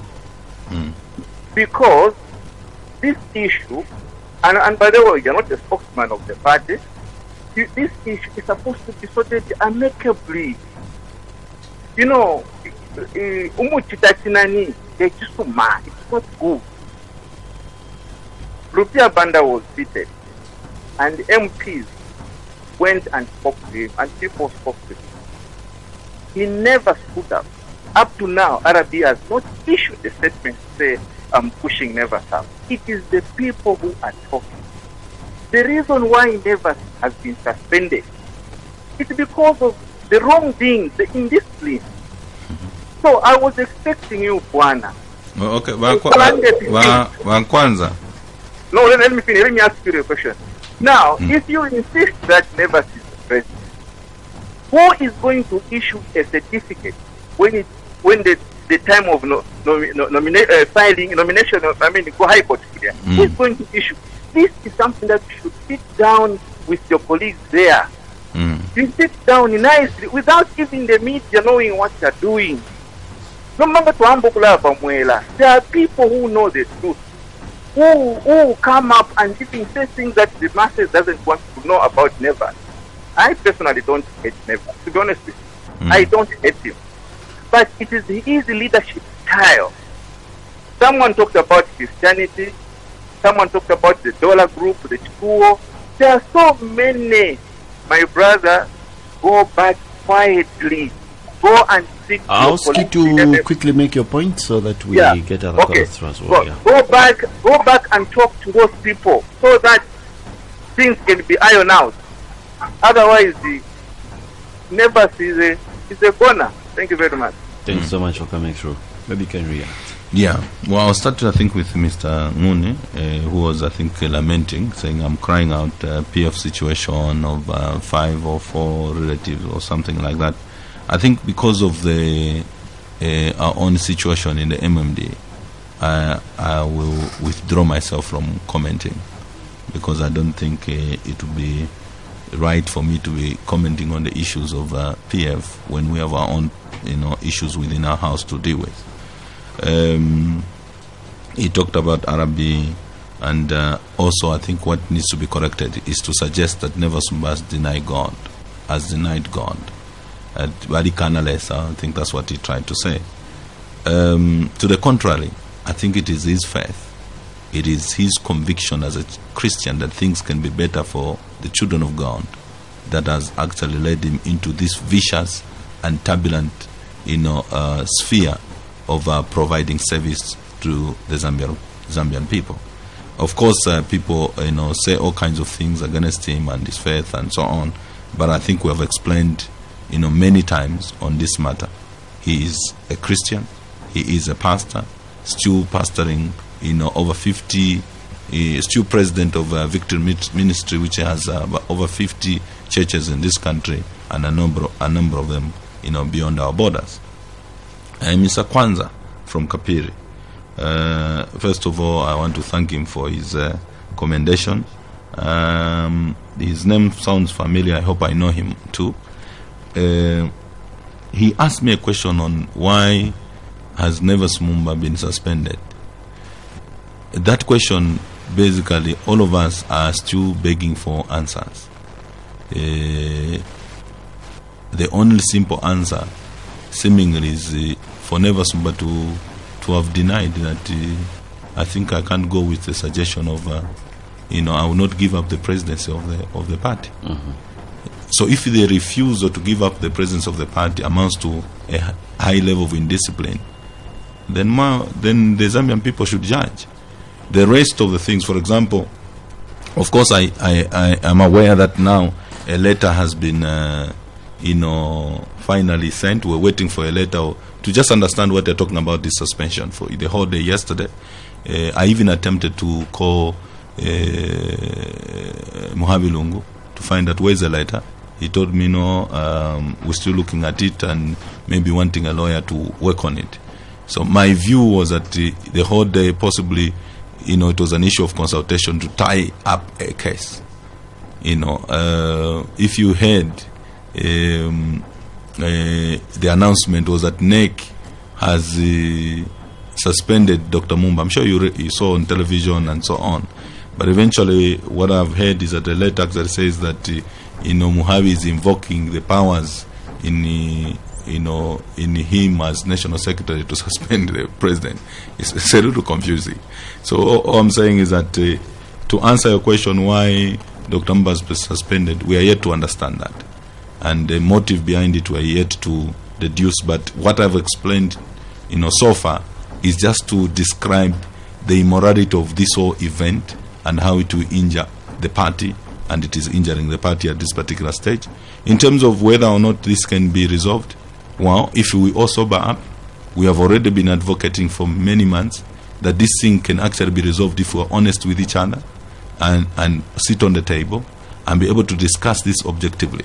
If what we want to achieve, what we want to achieve is purely just winning an election, then we should discuss the political expedient aspect, independent of the legal issues, independent of moral issues, and maybe from there, after we've discussed what we want to achieve, all of us now will begin to add to the layer the moral issues and the legal issues to come up with a solution. But I think the way politics and manipulation and scheming has played around this thing, it has just spoiled the waters. And for me, I firmly stand with the president on moral grounds. One, because I do not think that the way his colleagues are treating him is fair and right. And then number two, I do not think that the people have been truthful and sincere in their dealings on this matter. A number of people have decided to, they were conflicted and decided to betray. So these things could have been different and still achieve the very thing that they want to achieve if at all people were sincere. 22640 is the number you're getting us on. Hello, good morning. Good morning. Yes, speak up. You are very faint. Okay. Good morning. How are you? Still, we could not get him. 22640 is the number you're getting us on. When you come through, tell us your names and where you're calling us from. Hello, good morning. I'm quiet. Nivan today and done after Abuka Febunif. I'm quiet. I'm Bananyenda Kaunda Square. Bananyenda Mushan, Charlie Kalema. Out to the Fewino, Murita Naimu. Out to the Fewino Katushven. Out to the Fewino Nakacinda. Mkwaye. Mlisantata. Wino ananyenda mulibwanji. Ni Nakacinda. Not Banakatindi. Yeah, sorry, tueleleko. Nakatindi ho. Oh, wewe kwa chalanda kanji. Ale skulu jadi bedi ashumba. Abo kusa pamoja ya hapo ni mchano katushinga ninji ikiletika. Tulefa no kusiningisha fwe na Zambia. Bantu ba MMD la PF balele tomseba nyokulu. Ba Rupiah Banda batata ba Rupiah Banda ba lisa afilekesha ma politics. Bati katushinga bamona ti mwadilo wa muri State House babwerera. Barefa abesa responseni chibaneva sibarwisha bali pile mpia paka chapitirira. Ero bamuhabirungu ba meja kachingwe. Eba ila Genes naye na Nevers Mumba. But bamuhabirungu bali kanine sana bale support ba Nevers Mumba. Paka batanza bamuhabirungu babatanza banani kani ba kachingwe bali batesi mpifili sana fetwa danda wile fwe bantu. Lelo umuntu mawine ewa ba Genes na president wakwe. So muchenjere mwe baba makamaka mu politics mwe baba kunta shikumyeso. Ababembe batire chikupempule chikulya. Muntu wasoro kukupanga kupaye. Efe bache kuba Nevers Mumba semu no kwipa yo muntu. Then batata ba Rupiah Banda bemona kwati abantu naba batemwa. Nabena basambire po chimo pecho baba batira Nevers Mumba. Batata ba Nevers Mumba muntu wa ku church lesa sakulumira sachedwa alina nthawi yake chide chachitike kuti batata bananzane bakachingwe syababwerera fedingi nga tule chiteti mpule tontongani ngachina nomba nga pakupwa chikapwashani then fyapita mumunandi nga ino naisa pita mumpyaso kuti fyabashani. That's why tikuuzani mwe daily mwaba tuliminina kumantungulushi cheso ife timagula matop time haya bandu bamona kwati jimbi kubo muntu tupele mpia tularuisha fulani wa market paka so wasisha tomato paka zo ka five kwa teste dustila na bread but lefu ata timbande pa charo cheso fe tilende charo cheso tilenda shani but tamfua yoku tumfula tamfua kustashani so hapa manje ma vote bali pafupi hapa kwa tikampo kuvota bonse mwala nakilira bonse mwala tupela no mchinchi no kutukensele no kutumono fontaine kushasambirira bonse tamwala ndepo nga mlongo sana kuma radio tamwa konfo muntu zona fela chanda batata bangu kwa ndeti mokufuma ka blonga na ngundeti mokufuma kuma yati maja abatuma bamma kombo nkaunda square kanyama shani but abantu batamupenda but apamene ndiye abantu amene mupenda manje kuna sechinka mletu ishibe sine nga mwaisa wina mambo tukumbuka to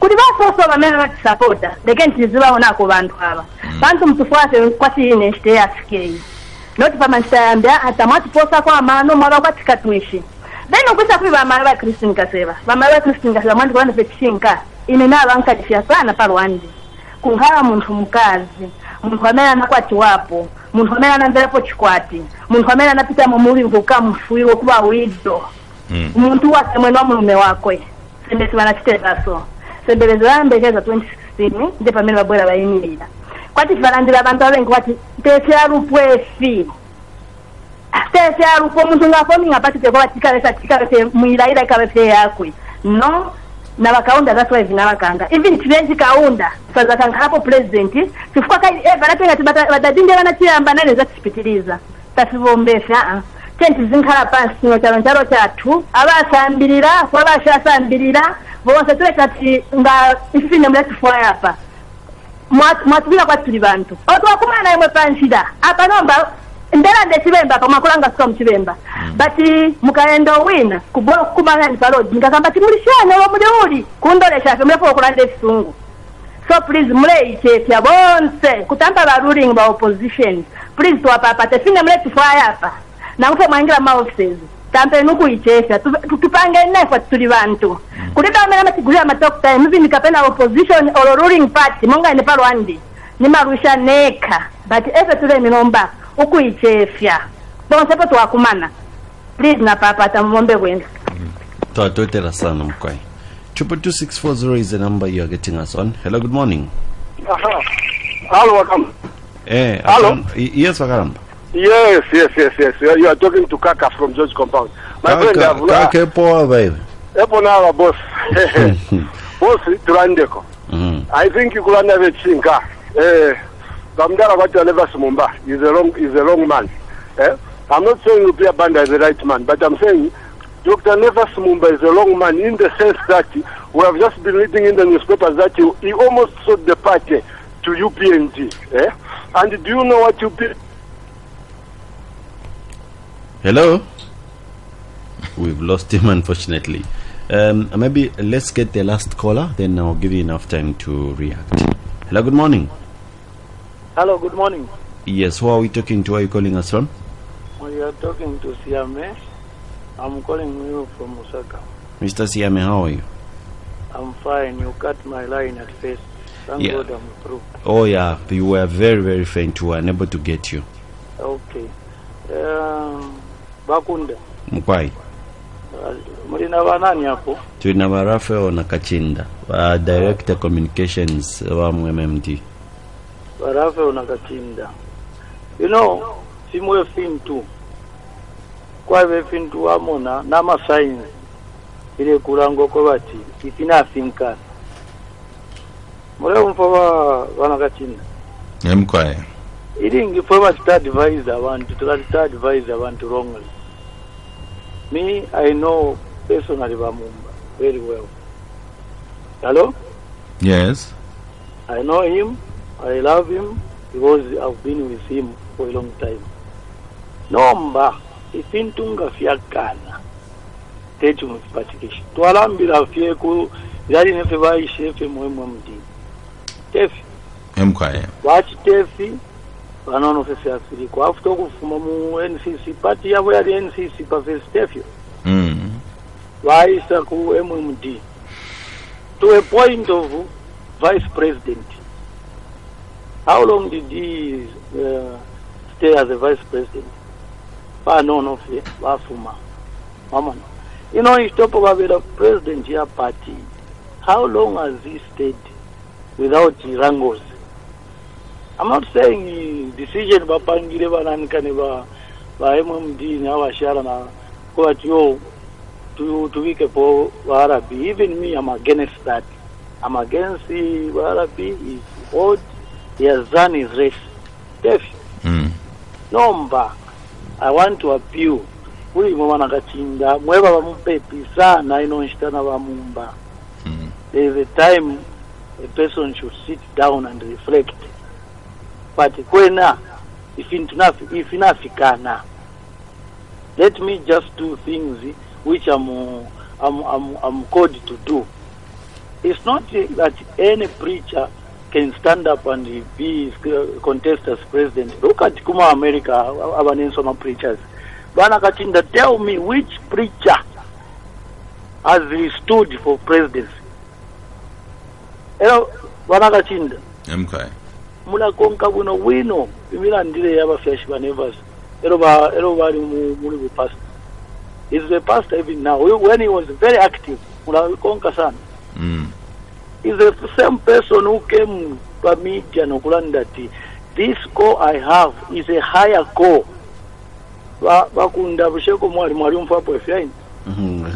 It's a high calling which I have than if you have politics.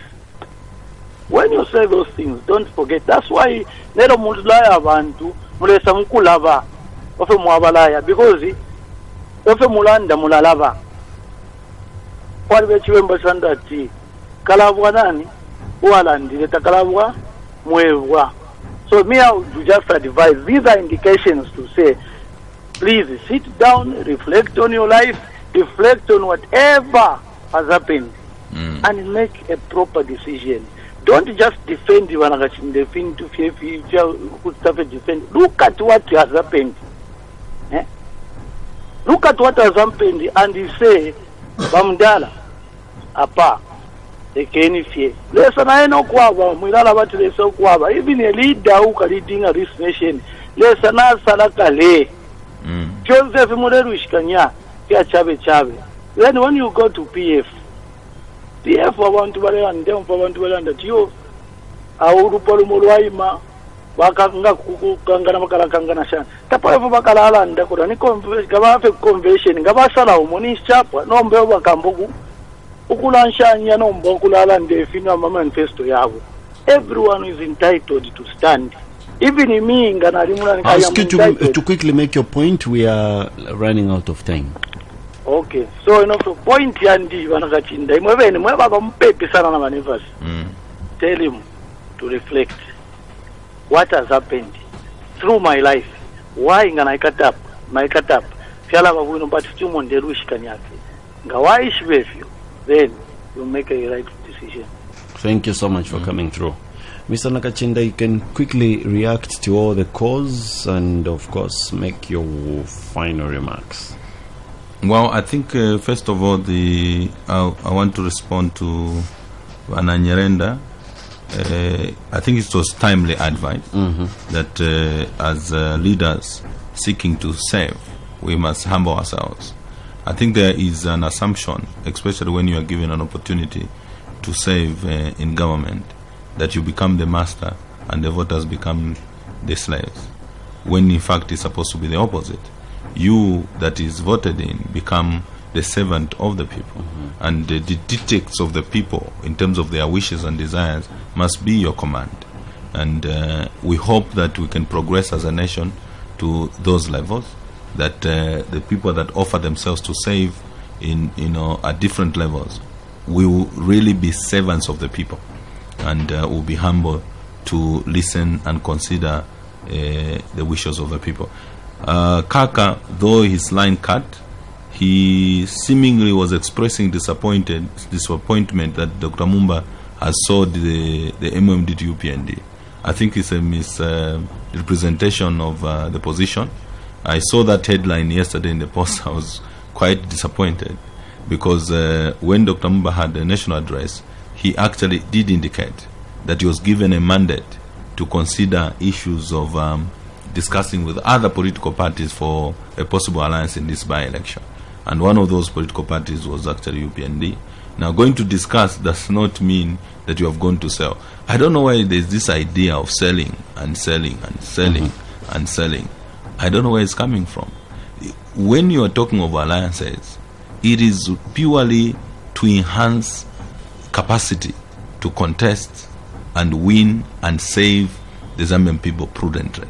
So the UPND, MMD, and any other political party possibility to talk into an alliance has nothing to do with exchanging monies and also at this particular stage, nothing to do with issues of position. Because if, for example, you are going into a discussion to talk about an alliance and you go with a preconceived mind that we are going there to be this, to take this, then in the end the give and take principle is taken away. I think it is a misrepresentation of fact in terms of what I've been reading in the newspapers. The truth of the matter is that there has been discussions, objective discussions, and people have proposed frameworks which possibly can be considered on how, the possibility of political parties working together to face this, by-election. Mr. Siame, he seems to be suggesting that there are signs that things have refused. I've been privileged. He was saying that he's quite close to Dr. Mumba. I've been privileged to work and relate with Dr. Mumba for a long time. I don't have to, even when you wake me up from sleep and you ask me a question on his life, I can almost give an answer. I can't claim. I cannot claim that Dr. Mumba is perfect. He does not make mistakes. Those who know me and have worked with me, they know that if there is a person that puts pressure on Dr. Mumba on a number of issues, I'm one of them. In terms of advising, in terms of actually challenging him when I think that he's going in the wrong direction. The strength of Dr. Mumba is that he allows even his assistants and people that work with him to talk to him, and sometimes to even challenge him in a brutal manner. And that we do. I mean, challenge him from even petty things, that personal things and family issues, which, I do not think many leaders permit their assistants and so on to do, to go that far. But he does. But one thing I can pick out from Dr. Mumba's life is that Dr. Mumba, I think I can describe that maybe God has granted him grace to pioneer stuff, because most of the things that he has been involved in this country have been new to the Zambian people, and he has only been understood along the way. For example, when he started Victory Ministries International, there was no independent indigenous church in this country.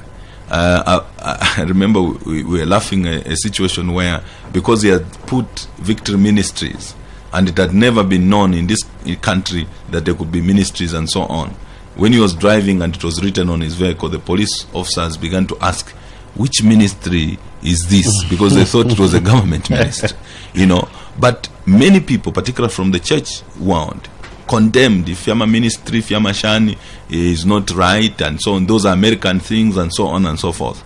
Today, this country has been they have this country has been evangelized. Of course, we are not fully, completely, all of us living as Christians, because of course though Zambia is declared a Christian nation, there are other faiths and so on in this country. But the truth of the matter is that even the declaration of Zambia as a Christian nation is as a result of the efforts of this man, his colleagues, and many spiritual authorities and pastors in this country.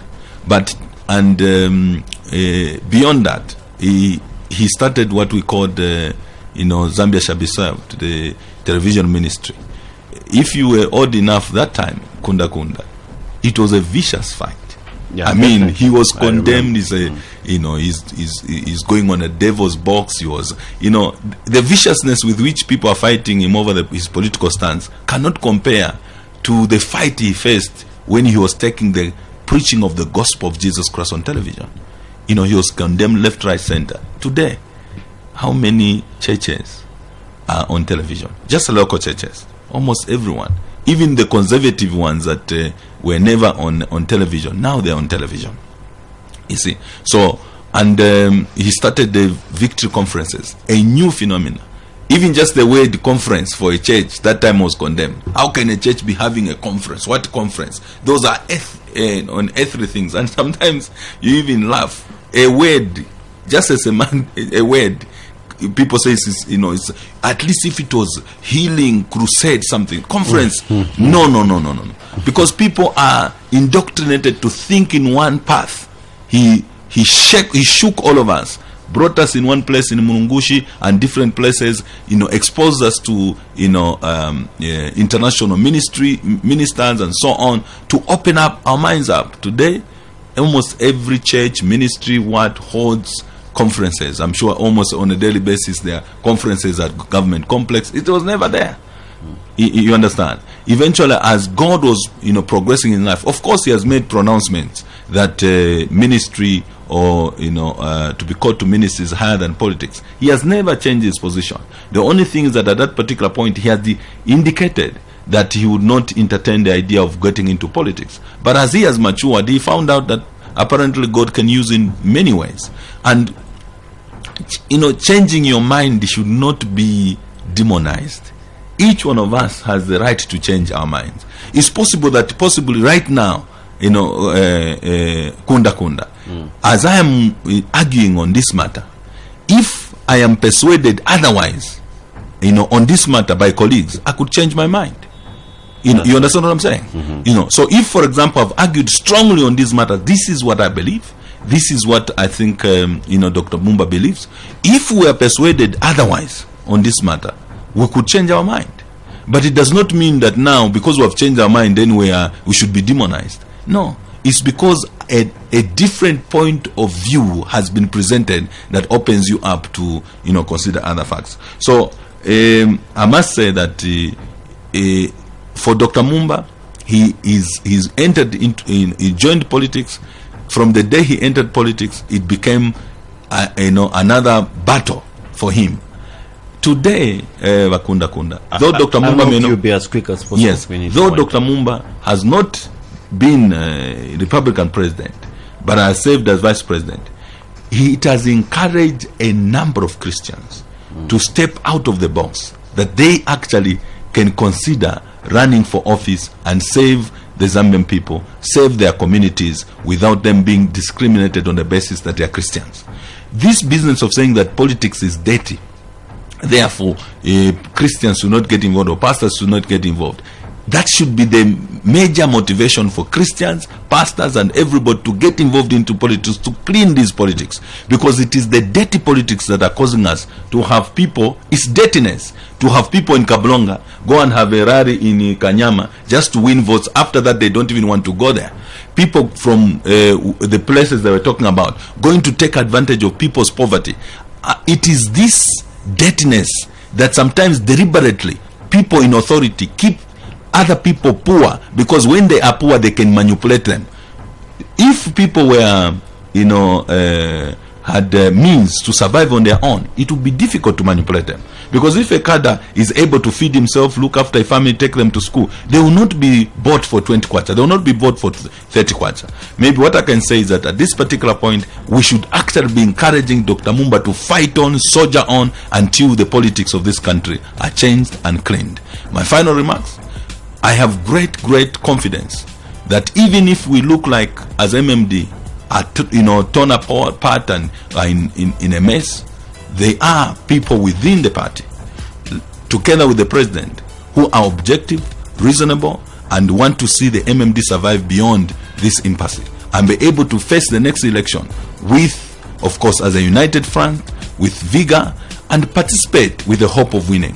And we will consider options that will enhance our chances to win objectively without advancing personal and selfish interests. So MMD, of course, we are going through a turbulent situation, but I can tell you that in the end, it will be purified and ready to continue providing the services that it was formed for to the Zambian people. That is, one, to be a viable political party that will provide checks and balances to the ruling party, and if given a chance, govern well, even better than we governed when we were in government for 20 years. Mr. Nakacinda, I really would love to thank you so very much for having come through, and I think it was better you had come and not Dr. Mumba. Oh, is that so? Yeah, because some of these issues obviously needed someone else to speak on his behalf. Thank you. Man. Yeah. So wishing you all the best, and of course just hoping this whole problem, the problems that you are facing as a party, can be sorted out as soon as possible.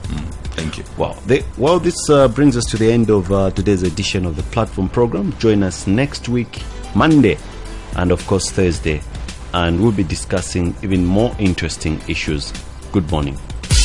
The Platform is a program that addresses your political, social and economic well-being. Broadcast every Monday and Thursdays at 09 hours on Joy FM Radio 106.9 FM. Call or SMS to participate. Remember, the views expressed on the platform are not of the station, but those of either the guests or the participants.